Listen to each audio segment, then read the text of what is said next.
বিকাশ দা,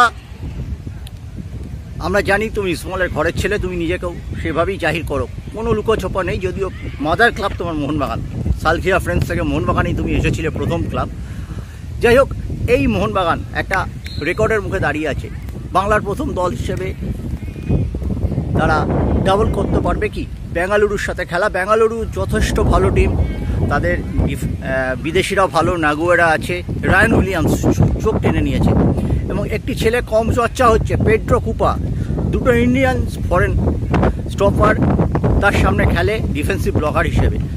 চিংলান সানা আর রাহুল বেকের সামনে প্রচুর গোল কনসিড করেছে ব্যাঙ্গালোর যদিও, কিন্তু পেড্রো কুপা যদি ফিট থাকে তবে তাদের রক্ষণটা জমাট হয়। অন্যদিকে মোহনবাগান সুপার সাইড করেছিল, তোমরা জানো প্রথম দিকে স্ট্রাগল করছিল, যবে থেকে দুজন ফরেন ডিফেন্ডারকে ফিক্স করে দিয়েছে এবং ব্যাক ফোরে ফিরেছেন কোচ মলিনা, খুব দ্রুত ফিরেছিলেন, তবে থেকে কিন্তু অপরিচিত মোহনবাগান।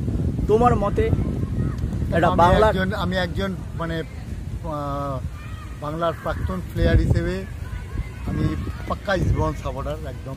হয়তো প্রথম জীবনে আমার মোহনবাগানে খেলেছি আমি, তখন আমি অ্যাকচুয়ালি ঘটির ছেলে, কিন্তু আমি 85-এ সই করার পরে ইস্টবেঙ্গলে সই করার পরে পল্টুদা ঠিক বলবো না, নিতুদা আমার সব রক্ত বের করে লাল হলুদ ঢুকিয়ে দিয়ে তখন থেকেই আমি পুরো ইস্টবেঙ্গলি। কিন্তু আমি বেঙ্গলি বলে যে আমি কিন্তু চাই যে বাংলার টিম এই ট্রফিটাও চ্যাম্পিয়ন হোক, যাতে বাংলার সম্মান আমরা কোনোদিনও করবো না, চাইবো না যে আমি ইস্টবেঙ্গল সাপোর্টার বলে মোহনবাগান হারুক, এটা কখনোই চাইবো না। আমরা চাই মোহনবাগান এটা আইএসএল মানে এই ট্রফিটা মোহনবাগান চ্যাম্পিয়ন হোক। আর তবুও বলছি যে এটা তো আবেগের কথা বলছো, কিন্তু মানে চুক্তি দিয়ে টেকনিক্যালি কি বলবে? টেকনিক্যালি মোহনবাগানকে আটকানোর মতো টিম দেখো এই আইএসএলে বলছি, যে মোহনবাগান যে ম্যাচটা হেরেছে সেটা জানবে মানে দুর্ঘটনা ছাড়া মোহনবাগানকে যে আইএসএলের যে করা টিম আছে, অ্যাক্সিডেন্ট একটা ভালো ড্রাইভারের প্রত্যেক দিন সে অ্যাক্সিডেন্ট করে না, ভালো ড্রাইভার এক আধ দিন হয়তো অ্যাক্সিডেন্ট, সেটাও জামশেদপুর ম্যাচে মোহনবাগান সেটাই হয়ে দিয়েছিল এবং মোহনবাগান প্রুভ করে দিয়েছি তারপরে বলে দিতে এবং আমি বাঙালি হিসেবে প্রাক্তন প্লেয়ার হিসেবে আমি চাই মোহনবাগানের আগাম শুভেচ্ছা জানাচ্ছি।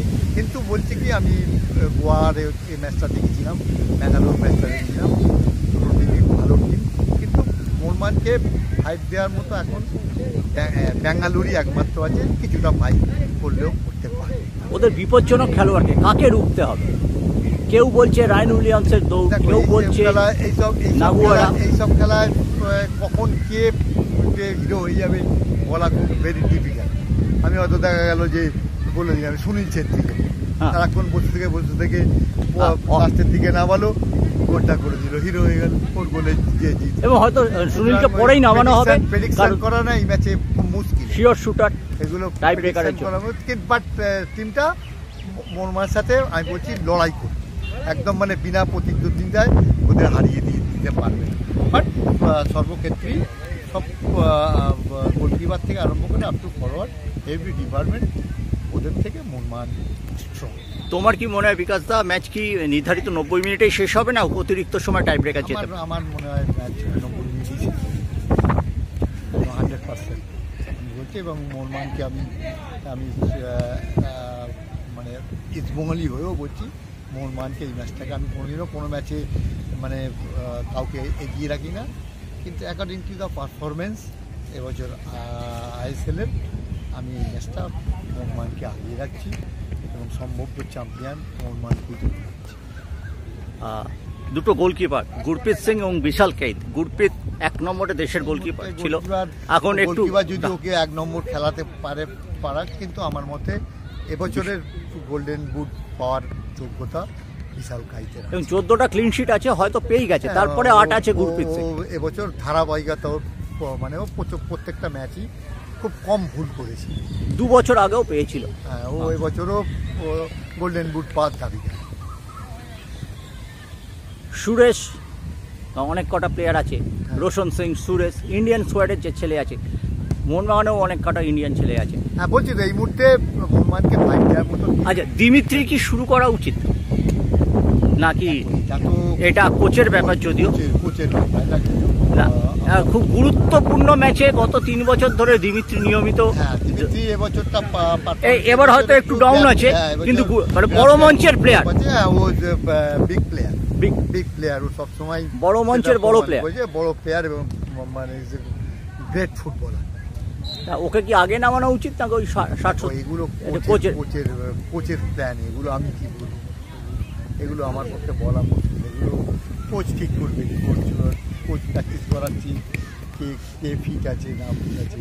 তবে ওকে খেলাতে হবে, যদি ফার্স্ট হাফে না খেলার সেকেন্ড হাফে ওকেও খেলাতে হবে। বাট মোহনবাগানের সাবস্টিটিউট বেঞ্চ, মোহনবাগানের প্রচণ্ড স্ট্রং, মানে স্টুয়ার্ট, ম্যাকলারেন যদি খেলে, কামিন্স, পেট্রোদাস থাকবে, না খেললে এই দুজন খেলবে। হাফ লাইনে যদি মনবীর ঢুকে যায় তো মোহনবাগানকে এবছরের সবথেকে বেশি ধারাবাহিকতা যদি দুজনের হতে লাগে সেটা হচ্ছে রিস্টার্ন প্লাস। বিকাশদার মতো সরল সারদা সিধে মানুষ, স্পষ্ট কথার মানুষ ময়দানে কম আছে। বিকাশদা কিন্তু বলে রাখলো যে এই মুহূর্তে তার সঙ্গে হয়তো ইস্টবেঙ্গলের নারীর টান, কিন্তু শনিবার মোহনবাগানই ফেভারিট। কেন সে কথা খুব বুঝিয়ে বললো। অনেক ধন্যবাদ বিকাশদা।